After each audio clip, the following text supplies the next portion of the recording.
स्वाध्याय इयत्ता 9वी विषय इतिहास पाठ 6 महिला व अन्य दुर्बल घटकांचे सक्षमीकरण। प्रश्न पहिला, दिलेल्या पर्यायांपैकी योग्य पर्याय निवडून विधाने पुन्हा लिहा। 1. इसवी सन 1992 मध्ये रिकामी जागा या राज्यात मद्यपान विरोधी चळवळ सुरू करण्यात आली। पर्याय अ महाराष्ट्र, पर्याय ब गुजरात, पर्याय क आंध्र प्रदेश, पर्याय ड उत्तराखंड।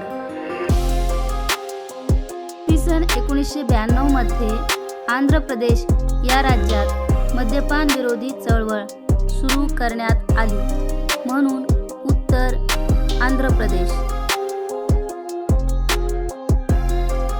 2. भारत सरकारने 1975 मध्ये रिकामी जागा यांच्या अध्यक्षतेखाली महिला आयोगाची स्थापना केली। अ डॉक्टर फुलरेणू गुहा, ब उमा भारती, क वसुंधरा राजे, ड प्रमिला दंडवते।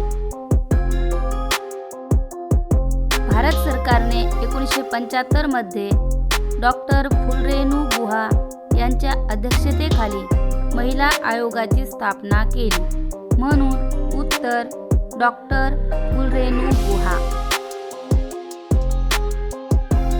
प्रश्न दुसरा, पुढीलपैकी चुकीची जोडी ओळखा व लिहा। 1. सौदामिनी राव, त्रिमुक्ती आंदोलन समिती। 2. विद्या बाळ, नारी समता मंच। 3. प्रमिला दंडवते, महिला दक्षता समिती। 4. ज्योती म्हापसेकर, महिला आयोग। चुकीची जोडी ज्योती म्हापसेकर, महिला आयोग। अचूक जोडी ज्योती म्हापसेकर, मुलगी झाली हो हे पथनाट्य। प्रश्न तिसरा, संकल्पना चित्र तयार करा।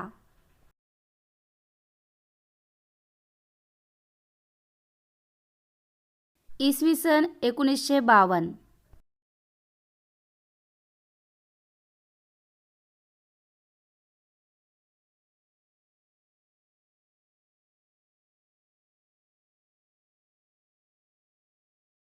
इसवी सन 1961।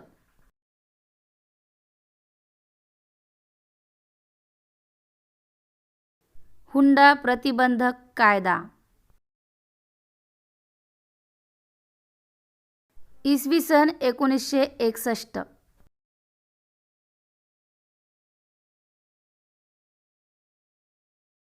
प्रसूती सुविधा अधिनियम कायदा। इसवी सन 1984।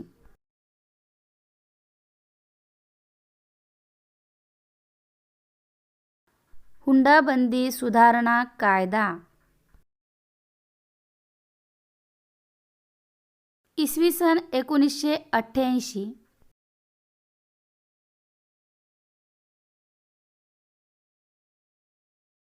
सती प्रतिबंधक कायदा। प्रश्न चौथा, संकल्पना स्पष्ट करा।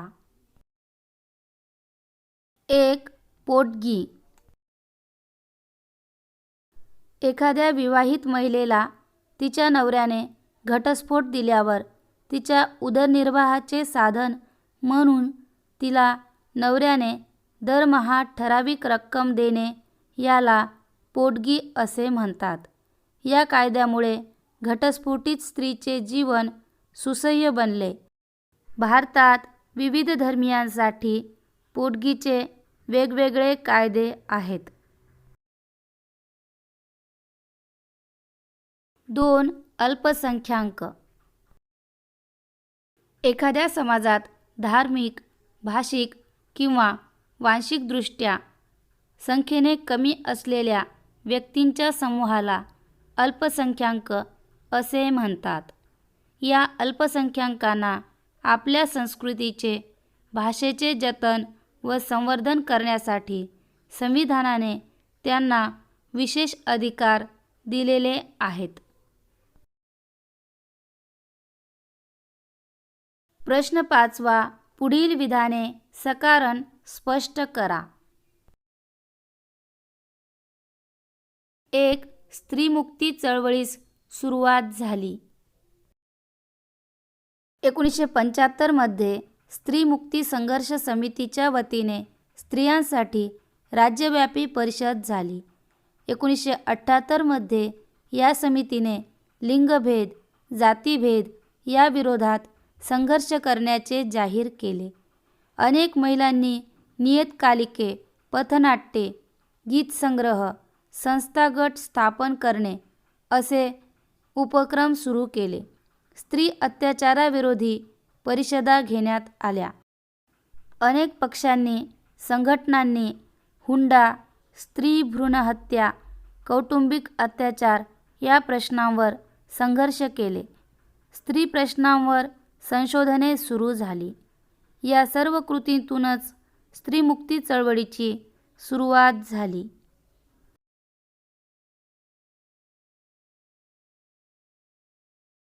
2.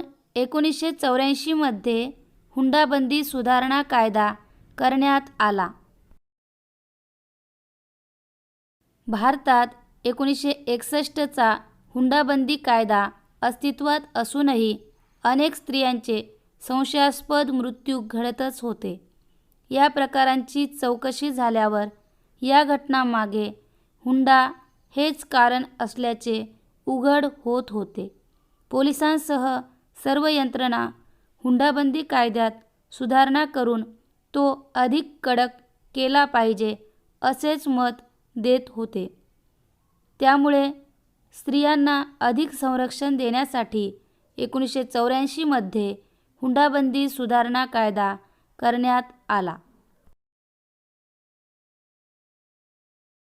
3. अस्पृश्यतेच्या रूढीवर कायद्याने बंदी आणली. भारतात अनेक वर्षे अस्पृश्यता पाळली जात असे. या रूढीमुळे अस्पृश्यांचे जीवन हलाखीचे बनले होते. स्वातंत्र्योत्तर काळात भारतीय संविधानाने नागरिकांना स्वातंत्र्य, समता, बंधुत्व व सामाजिक न्याय या मूल्यांचा पुरस्कार केला.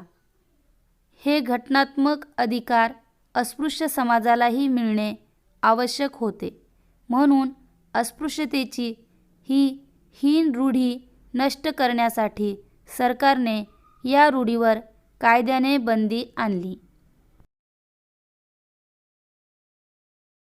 4. संविधानाने अल्पसंख्याकांना सांस्कृतिक व शैक्षणिक हक्क दिले आहेत. भारतात विविध धर्मांचे, पंथांचे, संस्कृतींचे आणि विविध भाषिक लोक राहतात. यातील अल्पसंख्य समूहांना आपली संस्कृती, परंपरा जपण्याचा, आपली भाषा विकसित करण्याचा हक्क असला पाहिजे. आपल्या शिक्षण संस्था स्थापन करता आल्या पाहिजेत. यासाठीच संविधानाने अल्पसंख्याकांना सांस्कृतिक व शैक्षणिक हक्क दिले आहेत.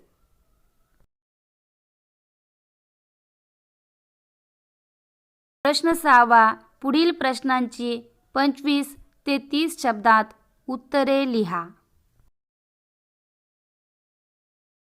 1. चिपको आंदोलनाची माहिती लिहा. स्त्री शक्तीचा विधायक आविष्कार 1973च्या चिपको आंदोलनात दिसून आला. हिमालयाच्या पायथ्याशी असणाऱ्या जंगलातील झाडे व्यापारी उद्देशासाठी मोठ्या प्रमाणावर तोडली जाणार होती.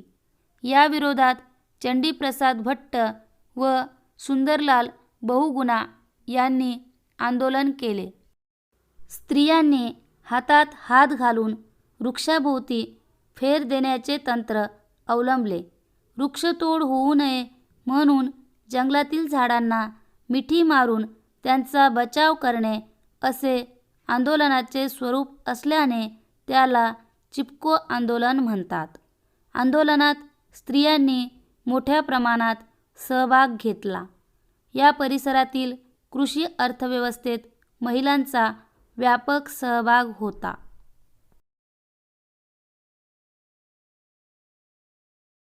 2. मानव अधिकार संरक्षण कायद्याची माहिती लिहा. 1993 साली केंद्र शासनाने स्त्री पुरुषांवरील अन्याय दूर करण्यासाठी मानव अधिकार संरक्षण कायदा संमत केला. या कायद्याने राष्ट्रीय मानवाधिकार आयोगाची आणि राज्य मानवाधिकार आयोगाची स्थापना करण्यात आली. सामूहिक अत्याचार, घटस्फोटित महिलांची सामाजिक स्थिती, स्त्रिया व सुरक्षित कार्यस्थळ इत्यादी गोष्टींवर कायद्याने प्रभावी उपाययोजना करून स्त्रियांवरील अन्याय कमी करण्यास मदत केली. स्त्री पुरुषांच्या अधिकारांचे संरक्षण करण्यात या कायद्याने महत्त्वाची भूमिका पार पाडली.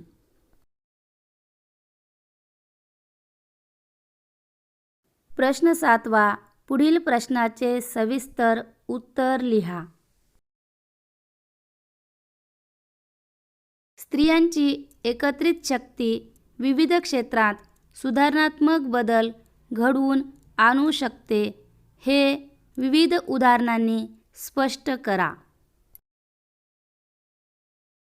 स्त्रियांची एकत्रित शक्ती विविध क्षेत्रात सुधारणात्मक बदल घडवून आणू शकते, हे पुढील उदाहरणावरून स्पष्ट होते.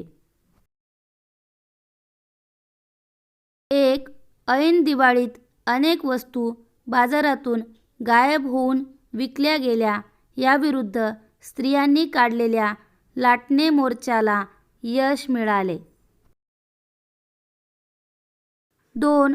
वृक्षतोडीविरुद्ध सुरू झालेल्या चिपको आंदोलनात किंवा राजस्थानातील बिश्नोईंच्या आंदोलनात स्त्रियांचा वाटा मोठा होता. 3.